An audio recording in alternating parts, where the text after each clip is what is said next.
Good afternoon, everyone, and welcome to this very special In Conversation event about the Royal Children's Hospital Children's Cancer Centre. My name is Sue Hunt, and it's my privilege to be the Chief Executive Officer of the Royal Children's Hospital Foundation.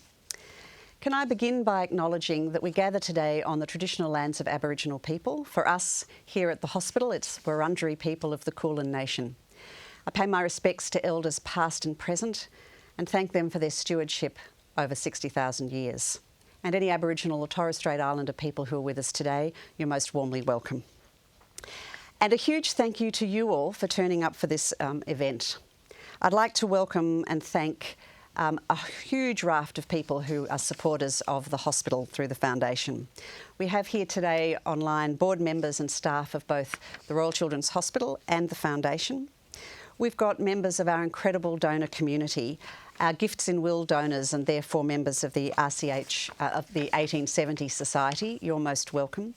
Our community supporters, the RCH champions, our major donors and philanthropic partners, our trusts and foundation funders, our bed sponsorship donors, our corporate supporters and workplace givers, and our regular monthly givers, members of the Children's Tree supporters. And along we've also have members of the RCH 1000 and I'm understood we have wonderful members of our auxiliaries network as well. So you're all most welcome. Thank you so much for giving up some of your time this afternoon to hear what I know is going to be a really interesting presentation from our guest speakers. So it is my great pleasure to welcome our speakers this afternoon. So with us we have Professor David Eisenstadt, who is the Director of the Children's Cancer Centre. We have Dr Louise Ludlow, who's the Senior Manager of the Biobank in the Cancer Centre. And we have Dr Yan Tu, who's a Clinical Trials Consultant at the Murdoch Children's Research Institute. Welcome everybody. Thank you so much for joining us. So today's event will provide some unique insights into the work of the RCH Children's Cancer Centre, including the research, the projects and initiatives that are made possible through the generosity of donors. So I know you're going to hear some amazing things. The Children's Cancer Centre is recognised as an international leader in the research and treatment of childhood cancer. We treat about 300 newly diagnosed cancer patients under the age of 18 each year, as well as providing care for many children and young people who receive ongoing treatment. And of course, as you would all know, when it's cancer, you treat the whole family and you treat the whole, not just the patient, but the whole family. So we have many, many families on top of those numbers who we care for and look after during that journey. So throughout the next hour, you're going to hear from three esteemed experts who will each shine a light on the inspirational work of the centre and what it does day in and day out. They're going to touch on projects past and present and future that will be made possible by philanthropy. And that's going to include much of the research, but also a specialist equipment within the centre that's been funded by you and our great community. First of all, before I introduce them, a little bit of housekeeping. So we've called this an In Conversation event, so you are going to have the opportunity to ask questions during a question and answer section later in the hour. So as you think of them, please feel free to type the questions into the chat function at the bottom of your screen at any time, and we'll manage those questions as we go through. And also live captioning is available for the event, and this button can be found just near the chat button. So the captions are automatically generated as we're speaking, so they may not be perfect, but we hope that they'll help you enjoy the event where needed. So it's my great pleasure to introduce our first guest, Professor David Eisenstadt. David's a paediatric haematologist-oncologist, neuro-oncologist and clinician scientist. David joined us in November 2020 as the Director of the Children's Cancer Centre and also the Director of the Murdoch Children's Research Institute Neuro-Oncology. He was the group lead there. He's also the lead of the recently launched Cancer Flagship, the co-lead of the MRFF-funded Victorian Paediatric Cancer Consortium that includes the hospital and the Murdoch Children's Research Institute as partner organisations. And he's an honorary professorial fellow in the Department of Paediatrics at the University of Melbourne. So you can see he's, as I said before, esteemed and eminent and has done an incredible amount of work since he joined us just such a short time ago. So David, thank you so much for joining us. Can you start the conversation perhaps by talking a little bit more about the role which research, through clinical trials plays in supporting or changing the lives of patients at the Children's Cancer Centre. Okay, I could do that. I've prepared some slides to kind of get us into the mood, so to speak. Thank you. Because cancer in children is very complicated, as you'll see. As Sue mentioned, we diagnose about 300 children a year, and the number in Victoria, and the number is growing annually. And we estimate that over 1,000 children in all of Australia are diagnosed with cancer each year. And that's not the entire burden of care, because we have patients going on to not just second-line therapies, but multiple therapies as we make new discoveries. So it's been quite a remarkable journey. Once you put aside accidents and trauma, though, cancer is still the leading cause of disease-related death in Australian children. So it's still, we have a lot of work to do. And there's certain types of cancers that I've seen in my career of 30 years, such as brain cancers and certain difficult-to-treat sarcomas, where we really have significant room for improvement in terms of survival. So this is a schematic that was prepared for me for colleagues. And at the top, you can see these are 5-year survival rates. That's kind of what we use in cancer. We don't use the word cure as much as you would like us to, because we always have to make sure that we follow patients long-term to make sure that we're still doing what we said we did. But most children with standard leukemias survive 9 out of 10. And just to put that into context, women with breast cancer, the number is approaching 90% as well. So that's really good news. But those are fairly common cancers in children and adults, and even 10% is a number that's too high. But there are other kinds of cancers. If you look at children and adults together, only about 20% will survive overall. And there's one particular type of brain tumor that we used to call DIPG, but now called diffuse midline glioma, and adults have glioblastoma, where less than 1 in 10. So these are very bad and aggressive cancers, and we haven't really made much progress in the last 30 years. Now, this is a bit of a difficult slide, but I'll break it down for you. So on the bottom is sort of age in years from birth to 18. That's sort of the pediatric. And we have different colored curves. So the red curve on your left are the cancers we typically see in younger children, such as neuroblastoma or Wilms tumor, which is a kidney cancer that we see in children and not really in adults, retinoblastoma, cancer of the eye, and an entity that we no longer use, but it's still on the slide, called PNET. And if you move just kind of beyond age 1 or 2, you're into sort of the more common children's cancers that we see, the acute lymphoblastic leukemia and the low-grade gliomas primarily. And then once you get past the first decade of life, then we start to see a lot of the cancers you might have heard of that we don't generally see in people over 50, the sarcomas, the bone sarcomas like osteosarcoma, Ewing sarcoma, soft tissue sarcomas like rhabdomyosarcoma, Hodgkin's disease that we don't really see in the little kids. And then as the kids approach 20, we start to see testicular and ovarian cancers and melanoma, although be it typically rare. So childhood cancer is sort of not one size fits all, and a lot of it depends on the age of the child. Now, this slide is also a complex slide, but it really kind of shows you, this is not a stock chart. This is how sort of survival of different types of cancer, but it's charting it over the decades. So on the left is 1975 to 1977. And on the right is about 10 years ago, goes up to 2009. And the different colors are the different types of cancer. So I don't know if the laser pointer will work. It won't. So at the top blue line is Hodgkin's lymphoma. You can see we're approaching 95% from 80 over these decades. So that's great. But the cost of survival has been significant in those patients, because in the old days, they got radiation regardless of the extent of disease. And they also had something called the staging laparotomy, which we don't do because of these wonderful things like PET MRI that we have here. So we don't have to open up a patient and take out their spleen and look around. We have machines that do this. So that's been remarkable. And so with Hodgkin's, we're not trying to actually improve the cure rate anymore. We're trying to improve the quality of survival. Then at the bottom, the curve is called acute myeloid. That's a type of leukemia that's only about 20% of leukemias in children. And as you can see, we've made steady progress, but frankly, there's been one new drug in 40 years. And most of that progress has been that we keep the patients in until their counts have recovered, and we throw in antibiotics right away when they're sick. So it really, it's a different type of problem, as you'll see. And then the brain tumors as a group have done well, but there's some, as I mentioned, that aren't really good at all. Now, this is another set of curves that I'd like to show.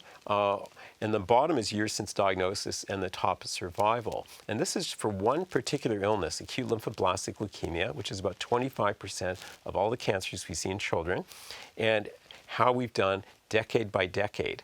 And at the bottom, and that was sort of the decade that I would have followed. One of my classmates, and I always tell this story, didn't come back from grade 2. And if he were diagnosed today, he wouldn't have had a 10% chance of living. He'd have an over 90% chance of living. So how have we accomplished that? You'll hear from my colleague, Dr. Yan, too, through clinical trials. And so we've progressively used clinical trials, and in children's cancer, it's the standard of care. It's not a nice to have, it's a need to have. It's embedded in our very fabric about everything we do, and we make progress, and that's why we get children coming to RCH from other centers, because we will have clinical trials that aren't offered everywhere else. Now, this set of curves is very discouraging compared to the one I just showed you. So I'm just going to go back, and you can see for leukemia, 2006, 2009 at the top, how great that survival curve is. But here, regardless of what the type of disease you see, once the cancers come back, even acute lymphoblastic leukemia at the top, or brain tumors or sarcomas on the bottom, our patients do terribly. Also in adults, 10 to 20%. So a great amount of our efforts have come into studying those cancers when they come back, because things change. And that's where our tissue bank is so essential, because we need to store these tissues, and as we learn new things, keep on going back and learning from the tissue and learning from the patient, and then making progress going forward. The other thing I mentioned, for example, at the Hodgkin's and other cancers, is so we get survival, and that's great. Overall, 83% at 5 years. But every organ in the body, depending upon how we treat the cancer, can be affected.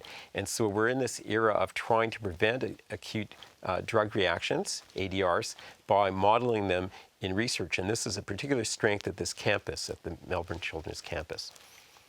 And then finally, I just wanted, and this is a slide I have from my colleague Ron Firestein at the Hudson Institute, and it shows a picture from the medieval ages, or it may have been the Renaissance, I wasn't there at the time, and it shows a baby, but that baby is, the proportions are all wrong. It's sort of proportions are like an adult.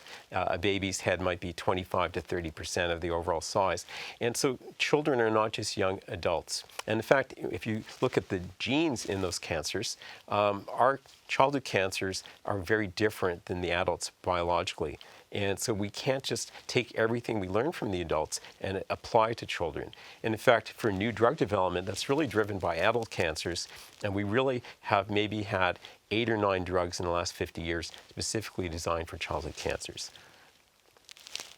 So just to sum up this part of my introductory comments, the patient's journey goes from the time they have symptoms through to diagnosis, various treatments, which could be surgery, radiation, standard chemotherapy, or targeted or personalized therapy. They'll get a period of treatment, and then they either survive or their disease progresses. And so one of the things we've done here at this campus is we've formed a partnership throughout the entire state of Victoria with 8 partner institutions to form the Victorian Pediatric Cancer Consortium.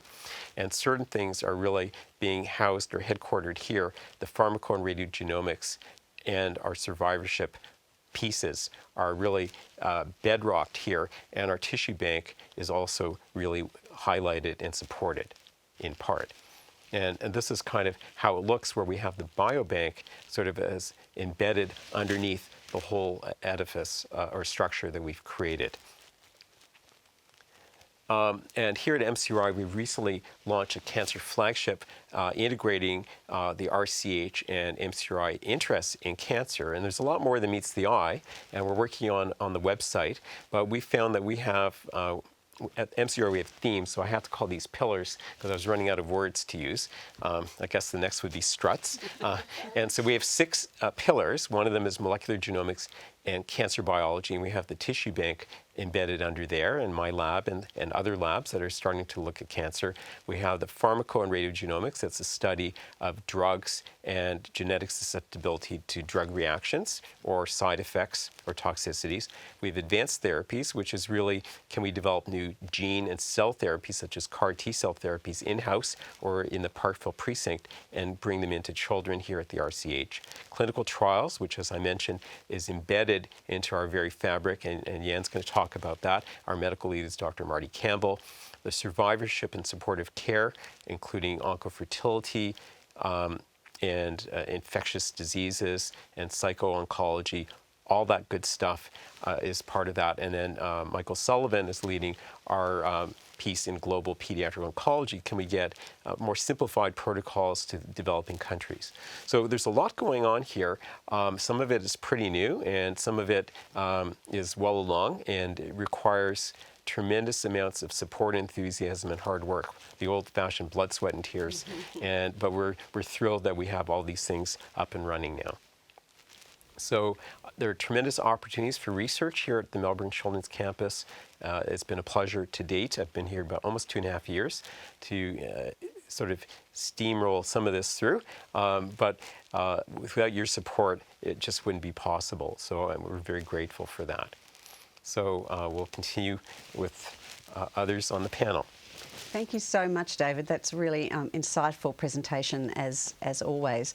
I think, you know, what we can hear there is when you think about the clinical trials being embedded, when you think about how important the tissue bank is related to trials and the ongoing nature of care and treatment, you can see just the importance of research, you know, overall. So I think you've painted a really, you know, really strong picture there about the importance of research, but also just how far we've come, which many people, you know, on the call today will understand that. And I think it's that link between how much we need to do research in order to give the great care, in order to think about survivorship and then moving forward. So thank you so much. I think you've pulled all of those things together.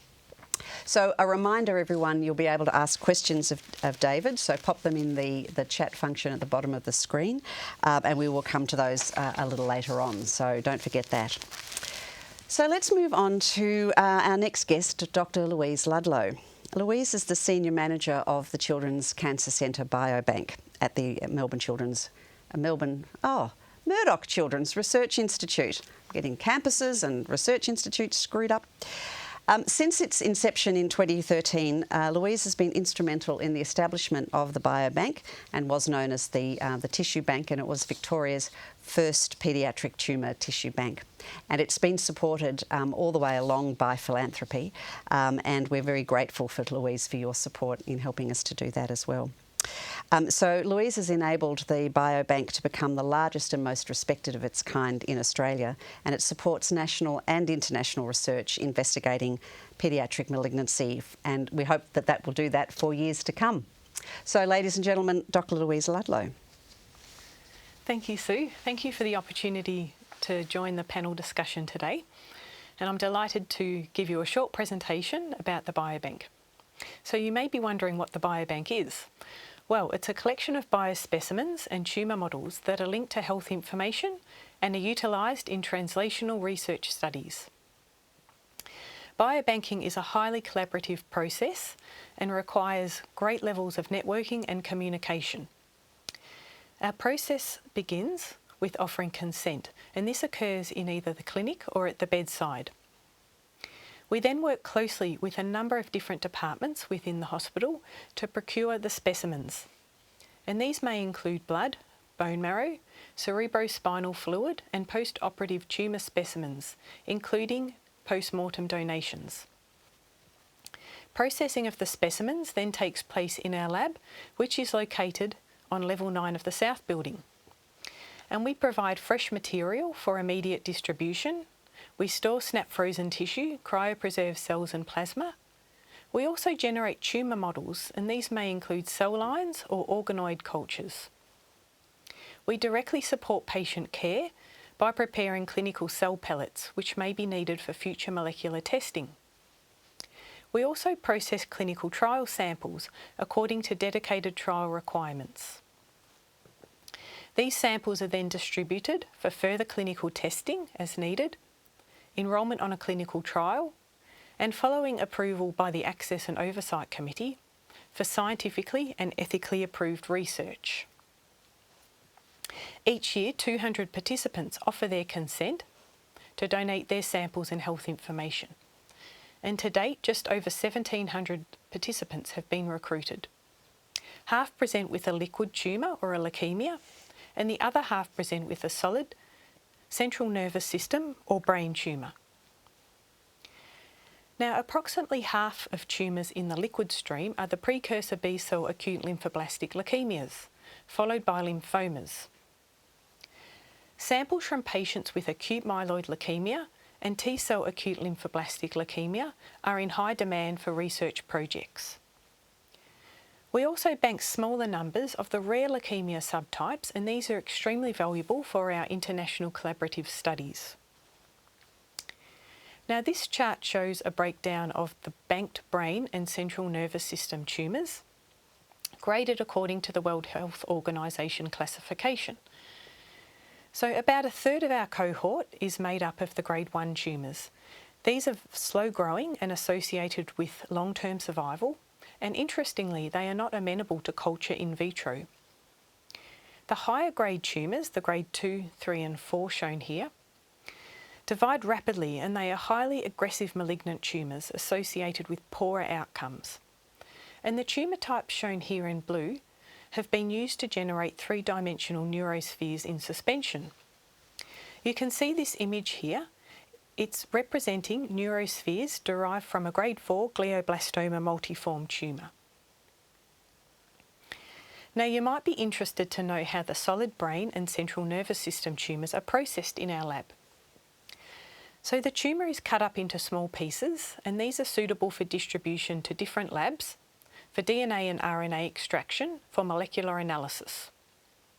The processed samples are preserved in ultra-cold freezers, minus 80 degrees Celsius, or the vapour phase of liquid nitrogen, which is minus 196.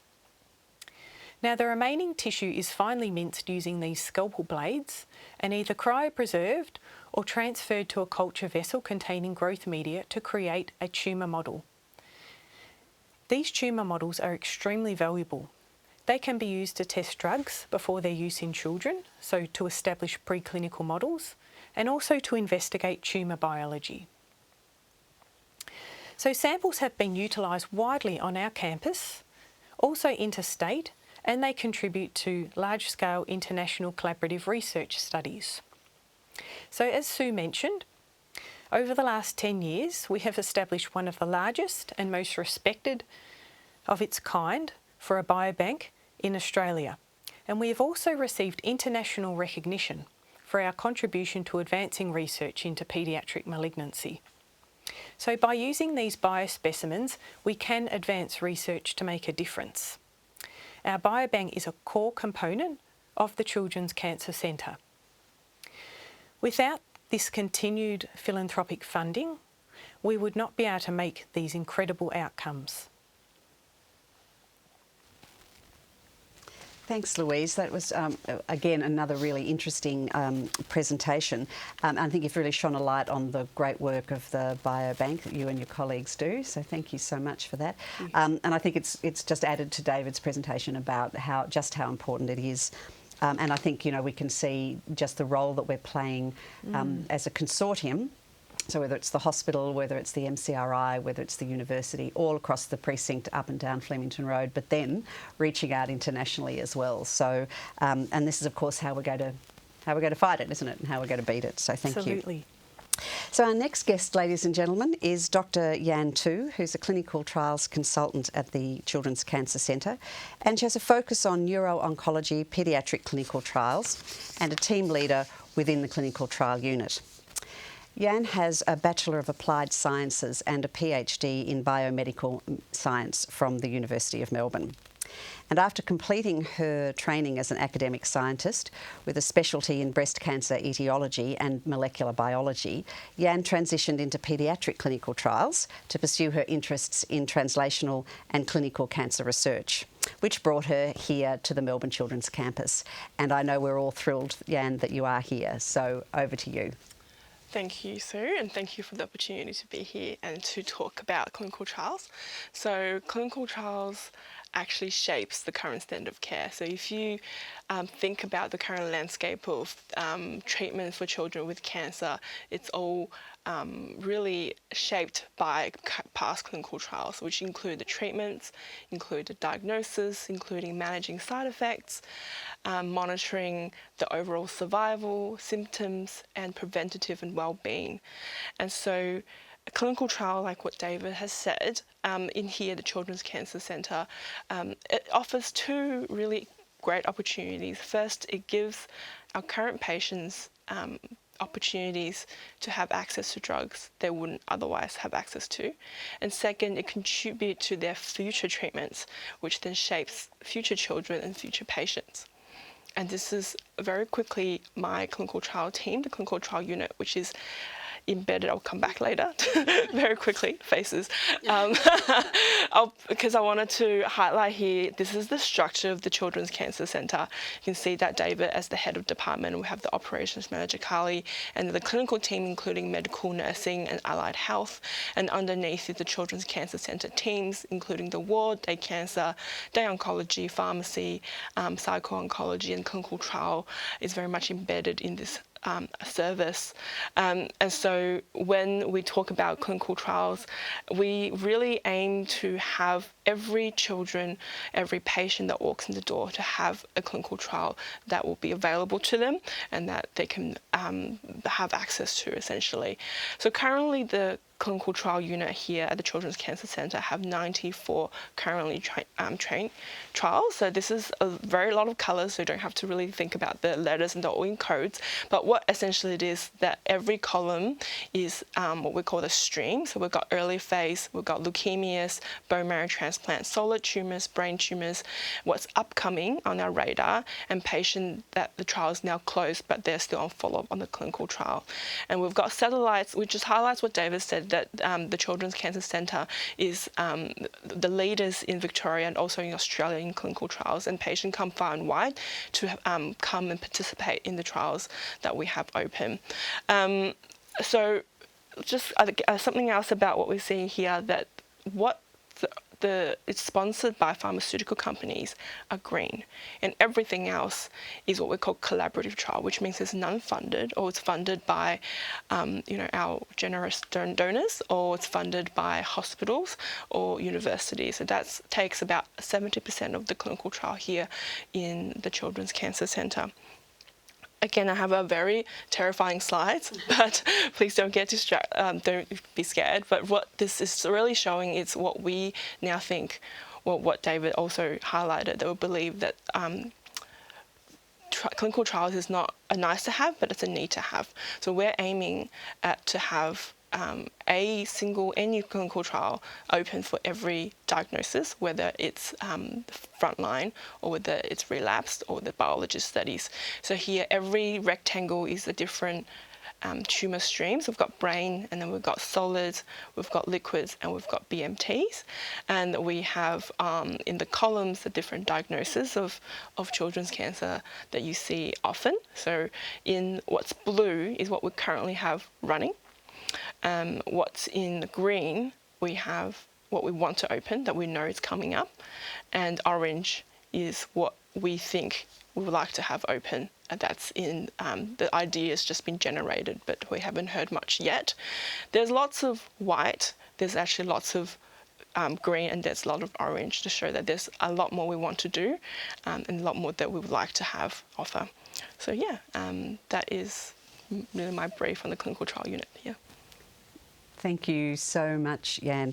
I think you've really shown just how important it is, and I love that expression, of course, standard of care. That's what we're working towards, isn't it? So, so thank you so much for painting that picture. And I think, ladies and gentlemen, you get that picture, I think, from all three presenters, just how everything is interrelated, whether it to care, to research, survivorship, follow up. Everything's related, isn't it? So thank you for showing that. So, ladies and gentlemen, we can start with our Q&A session now, which we're really thrilled to be able to bring you, that our guests are willing to answer your questions. So please, I can't see any online right now, but please pop them in the chat function on your screen. And please remember to hit all attendees and panellists so that we know where it's coming from. And if you can let us know which of the panellists your question's for, and even your name as well, although we probably get that most of the time, but we'd love to know who it is that's asking the questions. So while we're waiting for you to think about those questions, I've got some pre-prepared that will kick us off. So David, let me start with you. Sure. So we know that research into successful treatments for cancer can take decades. What are you hopeful for in the advancements in the next 5 to 10 years? Well, we're really into this era of personalized or precision medicine. And just to explain that a bit more, we're finding, I explained earlier, that some of the children's cancers are very different than adults. They may only be driven by 1 or 2 genes or pathways. So this gives us an opportunity to really bring these treatments into the clinic earlier. And so, for example, for our low-grade gliomas, we're now finding that we might actually use these precision therapies instead of chemotherapy, which is really a complete change during my career. But these drugs are very expensive, and we also don't know if we can ever stop them. And so we're starting to ask new questions that we didn't ask before. The other thing is they have a whole different set of toxicities. You know, we have the image, unfortunately, of and we're trying to dispel this image of someone with a pail in front of them.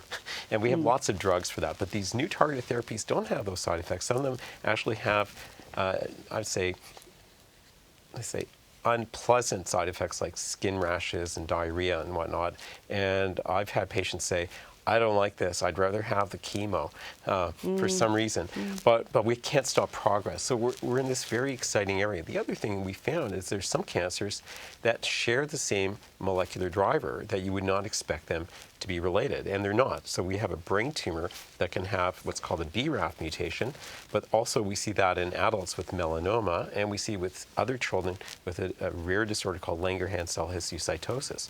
So we can use the same drug for 3 different types of cancer. And that's really interesting as well. So we're going to be opening clinical trials that are called basket trials because they're based upon the gene or pathway that's being disrupted with a specific drug, where you'll have different strata for the different diseases.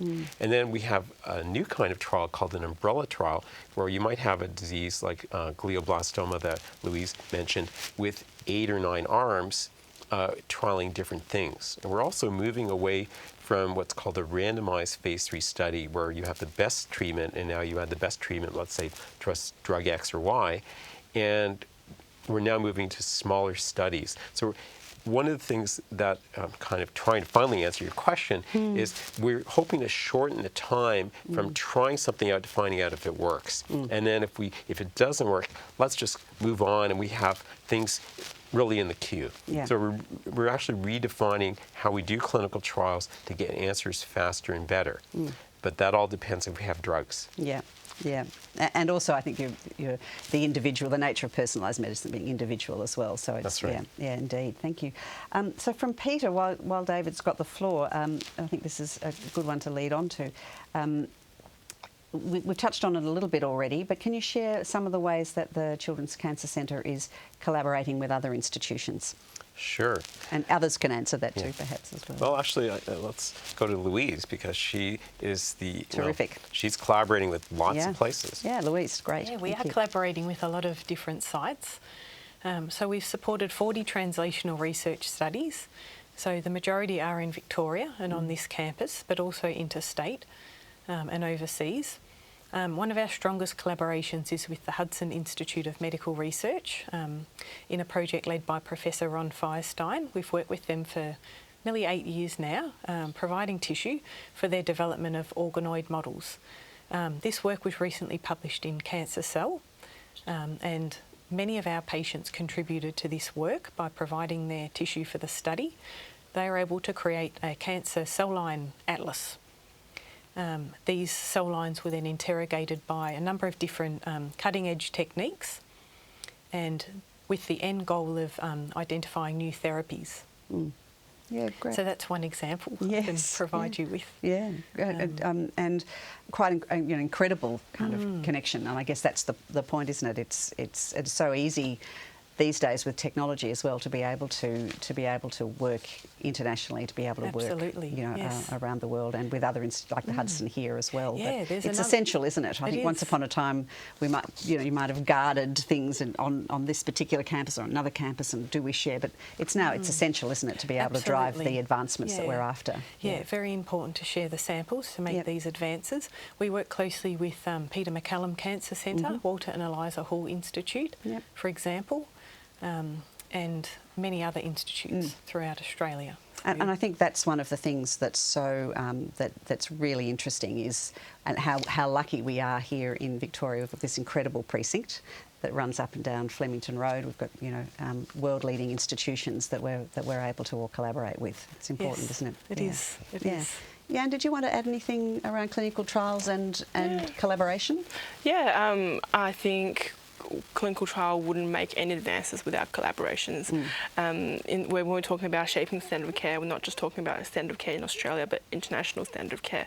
So we work with institutes in the States, like the St Jude Research Hospital. We work with, we're in a part of a group called ANZCHOG, which is Australian New Zealand Haematology and Oncology Group, which is all the major paediatric hospitals in Australia, and we come together to write protocols together, to write clinical trials together, and to really combine effort where we can to contribute to the next generation of treatment for children, really.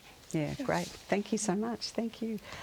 Claire's asked a question. We'll stay with you, Jan, actually, for a minute, because Claire's asked a question. The slide that you shared, what would you need to be able to pursue all the white and orange clinical trials you would like to undertake? So that was the big one with the white gaps, with the gaps and things. What would you need? Everything. Break it down for us. Yeah? Everything. So we need this hospital to be, I guess, have more capacity to hold clinical trials, so just from home front, because clinical trials gets more complicated and gets more demanding, and that demands is not just within the Children's Cancer Centre, but also within our supporting departments of medical imaging, cardiology, audiology, and they're all taking a burden really on in the what's required, and so everyone in this hospital is trying to contribute to this treatment. So I think first of all, home front, we as a hospital need more capacity to do that. Secondly, it would be we need, I guess, more funding, because without funding, these drugs wouldn't be available for our patients. When a patient's on clinical trial, they don't have to pay anything for something that might cost, thousands and thousands of dollars otherwise. Someone's got to bear the cost. For a pharmaceutical company, the interest is not as strongly as in adults, because there's less revenues for them perhaps, or maybe there's less public knowledge about them perhaps. So the rest of the funding relies on collaborations with hospitals and groups and researchers. So people, I think just people who's interested, people who's willing to hear more about it. Yeah. And so this is and also from Amanda, do the patients in the clinical trials receive standard care before they enter into the trial? So there may not, it may be a continuum, but give us a flavour of that. What difference happens? It really depends on what it is. I think David's slides at the beginning shows really well that a lot of the diseases have really good outcome, like leukemia. And so the research interest becomes those who have poor outcome, or those who we want to know if there's better toxicity. So for something that's like we know that has good outcome, and then we're just looking to really fine line what would be the least toxicity, then it becomes a recommended sort of treatment or the trial. So that means that the patient might be diagnosed, and then they're recommended to say, we have this clinical trial open. This is our institutional recognition standard of care, even though it is a clinical trial. But if you're not on clinical trial, this is our standard of care. So they're given the option up front. When patient then unfortunately progressed, then their treatment options become very limited. And so then we have these what we call early phase, so phase 1. So phase 1 we're looking at, or phase 2, where smaller cohorts, so maybe 5 or 6 patients around the world, maybe never first in human in children, but always first in children, for example. So David said that children are not little humans, so everything in adult doesn't just translate to kids. And so that means that we don't know what these drugs will do. Yep. So then it becomes a bigger question to be like, what would you like your child to have? Would you like your child to do this treatment that we normally do, or this unknown drug that we don't know what will happen, but we have hope that it will do something? So that's essentially the two big pathways. Yeah, great. That's the question. Thank you so much. And we had another question there about how does the patient get into a clinical trial? Well, you've answered that for us through that. Yep. A lovely bit of... Yeah, please. Sort of Please. ad lib. So sometimes you can actually have more than one clinical trial available for a particular patient disease. And so we have, I'd say, an ethical and moral obligation to explain all the clinical trials. And some of those discussions can become quite lengthy. And so we have to present them all. And then sometimes we also have just one trial. And as Jan mentioned, if the family decides for whatever reason not to go on the protocol, but we've decided that's what we're going to do for the bulk of our patients, that becomes, at least during the duration of that trial, our standard of care. Right. So they're just either on study or off study, but they're on the same protocol. Yeah, great. Thank you. We've got a lovely feedback from Maurizio Margocci of My Room. Thank you, Maurizio, for being on the call. He said, "Well done, everyone. Great presentation." And Maurizio is such a long-term supporter through My Room, but also his own personal experience, and has been with us, through good times and bad. So, Maurizio, thank you so much for being on the call today. Phil Lennon's sent a question through. According to Dr. Ron Firestein, yeah, that's from the Hudson Institute of Medical Research, mentioned in an interview in Channel 7 last week that in the past 40 years in the USA, only some 12 drugs have been developed. As Jan mentioned, drug companies don't specifically develop drugs for children because it's not a large market. How can we look to try and change these companies' mindsets? Fabulous question. There have been a couple of things that have happened in the last 10 years or so. The Food and Drug Administration in the United States, which although it doesn't have any official regulatory oversight in other countries like Canada and Australia, but they're very influential. And they've more or less thrown the gauntlet to the drug companies to at least test the drugs that they develop for adults in children. And so that's happening. So that's good, at least, that not everything has to be done through a phase 1 study. We can get some information earlier from. But the other thing is a recognition around the world that we really need to develop new drugs for children. And because of advances in, say, the biology studies that we can do what's called high throughput screening. And you can do it by having more cell models. So Professor Firestein has been like a stamp collector, a butterfly collector. He's collected cell lines from all over the world, and he's got about 400 of them. But they've focused in the early years on solid tumors and brain tumors and not as much on the leukemias. So we now want to bring in more models than we have at present. And then he and his colleagues in my lab, starting to collaborate with him, are throwing the book at them, meaning that they're looking at DNA, RNA, protein, the metabolome. They're looking to use special techniques called CRISPR to test more than one gene at a time. And then they're also doing drug screens. Because what you can do is it's called compound libraries. You can screen lots of drugs that aren't necessarily ready for the clinic, but if you get a hit that looks promising in more than a couple of cell lines, then you could go back to medicinal chemists and they can say, oh, let's see if we add this or that. I'm not a medicinal chemist. You can imagine a Lego piece that might work. And then we can put them back into the cell model system to see if it works even better towards developing our own in-house drug development. And if you look at the Parkville precinct, venetoclax, which is an important drug that was developed for leukemias and lymphomas, really got its start through that sort of effort looking at cell death. And all it takes is one or two breakthrough drugs, and they can be game changers. So we're moving in that direction. But it all comes down from donations to tissue bank, creating the cell lines or collecting them from around the world. And so here in Victoria, we're now seen as a place to do business. And we're on the world stage, so it's fantastic. Yeah.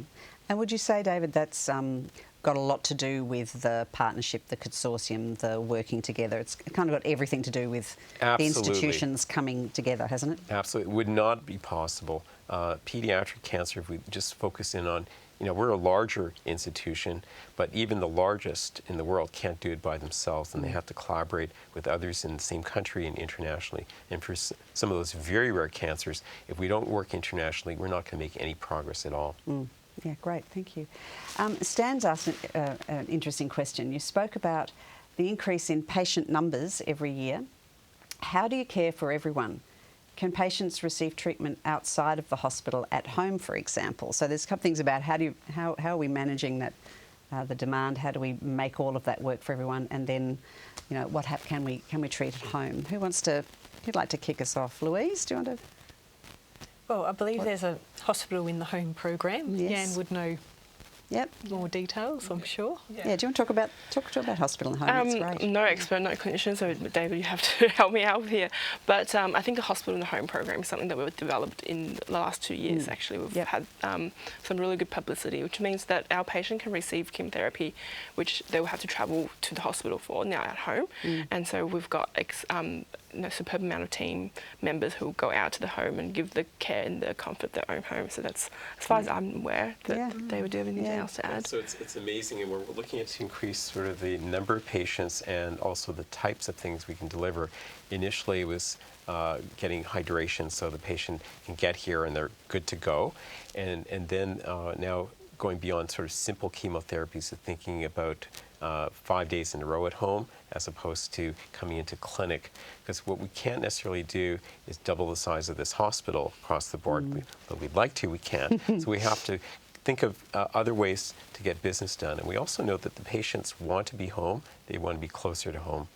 And so it's through partnerships. And we work with an organization called PICS as well, the Pediatric Integrated Cancer Service, which is a statewide service that both Monash and Royal Children's belong to. And they have regional outreach, which allows other pediatricians with our direction to provide therapies, but also antibiotics with fever and things. So that's in some ways sharing the increasing burden as the patient numbers increase, complexity of care, and more treatments as we go through second, third, etc. line therapies. Yeah, great, thank you. And we've got another bit of lovely feedback from another member of the My Room board, Mary Kay. Mary, welcome. Lovely to see you on the call as well. And Mary says to you all, thank you for your tireless work supporting children and their families during the childhood cancer journey. They can't do it without you. And we know that, don't we? And thank you, Mary.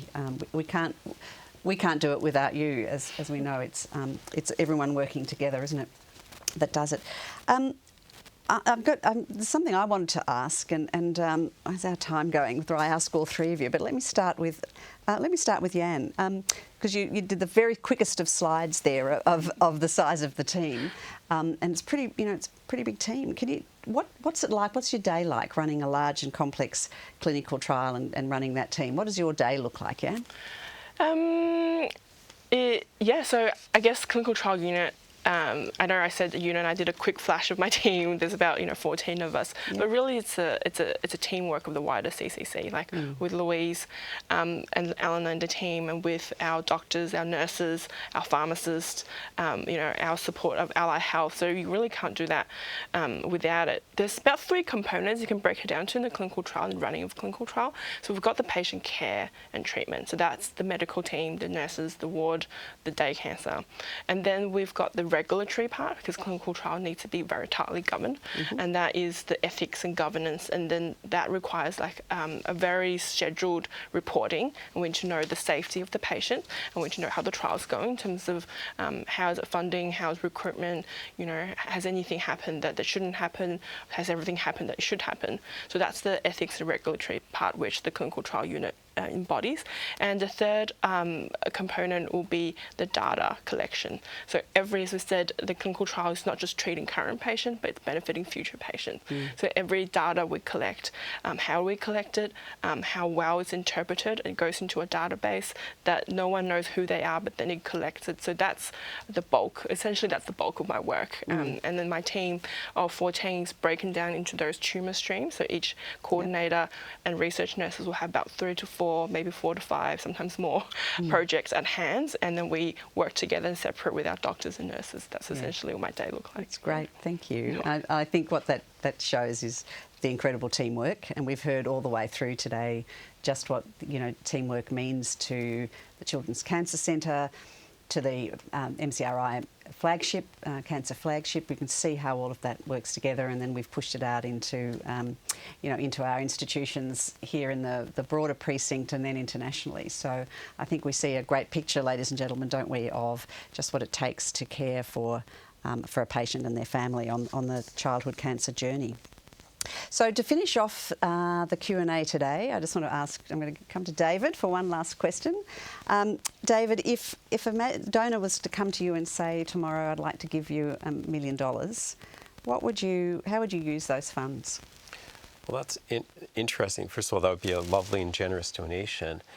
And, I would say 5 years ago, I would answer it differently than now, because now, just nutting out the cancer flagship, I would say each one of those would be worthy to fund, but which is maybe the highest priority. And I know this may not please everyone, but because we really need more pediatric-focused drugs, I would put that money into the high-throughput screening, development of cell models, and try and come up with pediatric cancer-specific drugs. It's about time, and we're really on the verge of cracking through and coming through. And we can also do that in terms of our pharmacogenomics to identify antidotes.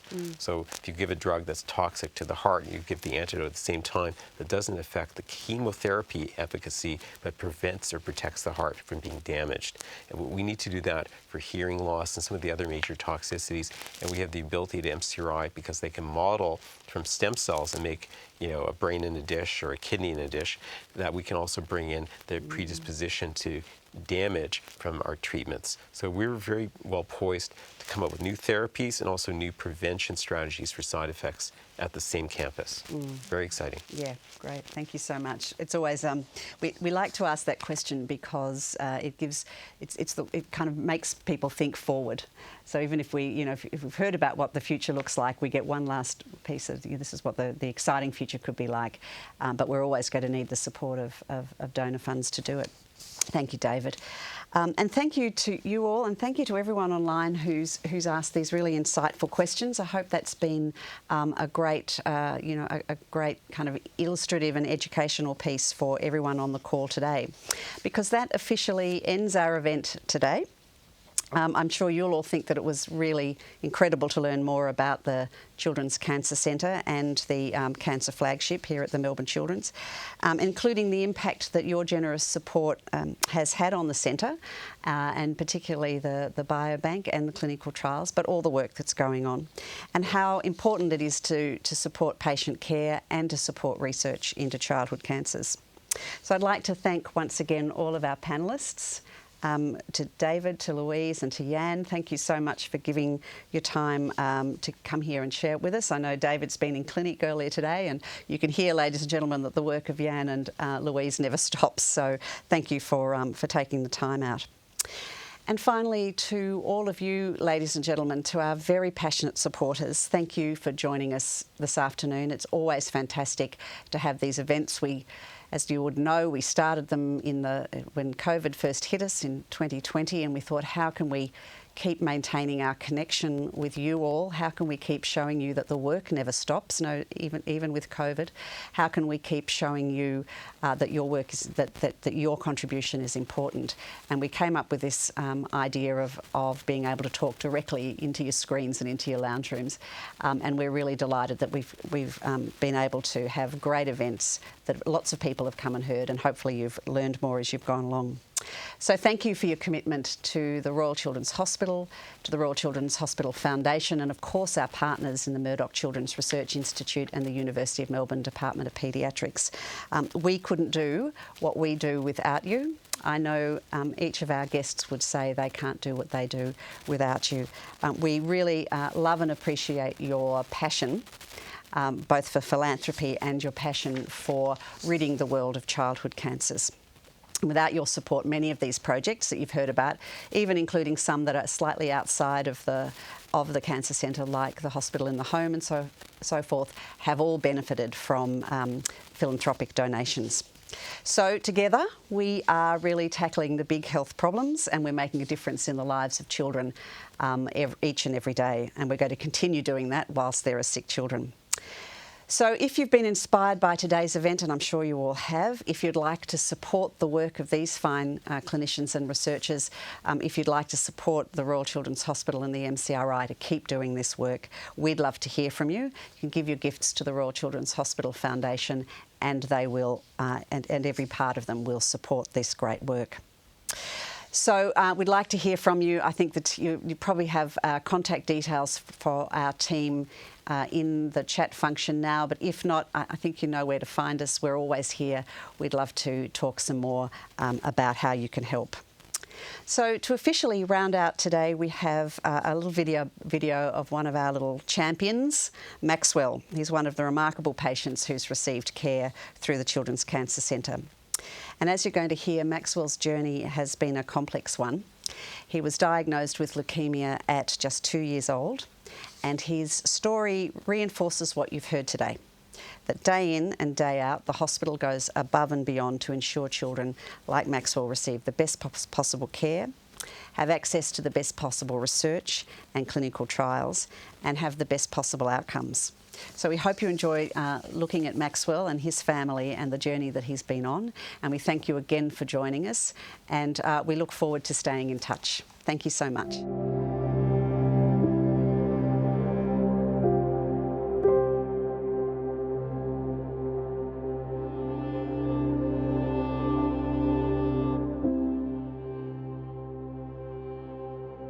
Maxwell, he was tired, he was pale, he had a temperature, and I took him to the doctors just because he wasn't quite himself. And then when he was seen, she felt his stomach, felt his enlarged lymph nodes, and then he had some blood taken, and the doctor came to us and said he was sorry, but it was leukemia. Maxwell came in when I was on ward service, and I have seen him through his treatment, the good and the bad days. So the obvious thing when you've got a child that's not responding is there a clinical trial that's available? And unfortunately there wasn't at the time. So we re-induced him. He failed that, didn't respond. We moved to the next line of therapy, and I got access to a drug that we use for other conditions. Didn't respond well to that. In Max's situation, we threw the kitchen sink at him. We threw sort of every possible agent that was available on a compassionate basis. So our last ditch effort was to actually give him what we call FLAR-IDA, which is basically machine gun chemotherapy. It's really heavy stuff, and he got really sick. He ended up in intensive care with an inflammatory syndrome and nearly died during just the chemo part of that. And so we knew the only chance of cure was with a stem cell transplant. When chemo doesn't work, transplant is your last option. To know that's your last option, it's this or nothing, is devastating. I sat the family down and I said, there is a 10% chance he will be alive in a year. I'm more sure that he'll relapse than not. I'm worried he may die from infection before then. We had palliative care involved at that transplant consent discussion. The family knew that this was going to be really tough and that he may not survive. But they also knew that without it, it was certain death. It was one of the hardest transplant consent discussions I've had. To have a sibling match is It gives you the best chance of the transplant taking and being successful. Our youngest son wasn't a match, but Ethan was a match, and so we were so lucky for that. We needed it to work. So we were on the transplant suite in Maxwell's room, and one of the oncologists came in and he said, "We've got amazing news. Maxwell is clear." And he himself said we had to double check the results. We couldn't believe it. And I gave him a hug and got a bit emotional, and it was amazing to hear that news. The Royal Children's Hospital is life-changing, it's life-saving, and it is an amazing place that we're so lucky to have. And there are so many children there. There's so many children that have so many different things and support that they need. Thank you. Thank you for treating him so well, and as a person, not just a number. Just thank you. Thank you for the talks in the hospital room late at night, and sorry for all the tears. Just thank you.